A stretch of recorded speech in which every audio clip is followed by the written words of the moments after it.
ഇന്ന് ഇദ്ദേഹത്തിന് നല്ലൊരു കുത്ത് കിട്ടി വന്നിട്ട്.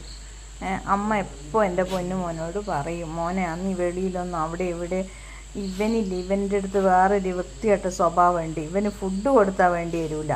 അവിടെ ഇവിടെ എന്തെങ്കിലും കണ്ടിട്ടുണ്ടെങ്കിൽ ഈ പശീൻ്റെ എന്തെങ്കിലും അതൊക്കെ കണ്ടിട്ടുണ്ടെങ്കിൽ ഇവൻ ഇടയ്ക്ക് സ്മെല്ല് ചെയ്യും. അങ്ങനെ ഞാൻ എന്തോ ഇൻഫെക്ഷൻ ആയതാണ് ഇവന്, ഫംഗസ് ഇൻഫെക്ഷൻ. അപ്പം ഞാൻ ഡോക്ടറെ വിളിച്ചപ്പോൾ പറഞ്ഞ് നമുക്ക് ഇഞ്ചക്ഷൻ കൊടുക്കാമെന്ന്. എന്നിട്ട് ഇഞ്ചക്ഷൻ കൊടുക്കുമ്പോൾ ഞാൻ അവനെ കെട്ടിപ്പിടിച്ച് മുക്കാൽ വേദന എനിക്കായ, അവൻ വേദന സഹിച്ചിട്ട് കരയുമ്പോൾ. ടോബൂട്ടാ ഇനി അങ്ങനെയൊന്നും ചെയ്യൂലെന്നാ വെളിയിലിങ്ങനെ ഈ മതിലിൻ്റെ വീട്ടിൻ്റെ കോമ്പൗണ്ടിൻ്റെ ഉള്ളിൽ തന്നെയാണ്, ഞാൻ റോഡിലൊന്നും അവനെ കൊണ്ടുപോകാറില്ല. അത്രക്കും ശ്രദ്ധിക്കുന്നതാ ഞാൻ.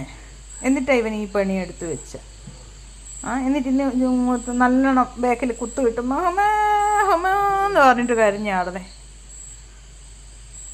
ഇപ്പം കിടന്നാണ്ട. ഇനിയിപ്പോൾ അടുത്ത ഒരാഴ്ച കഴിഞ്ഞിട്ട് പിന്നെയും ചെയ്യാൻ പറഞ്ഞിട്ടുണ്ട് ഡോക്ടർ.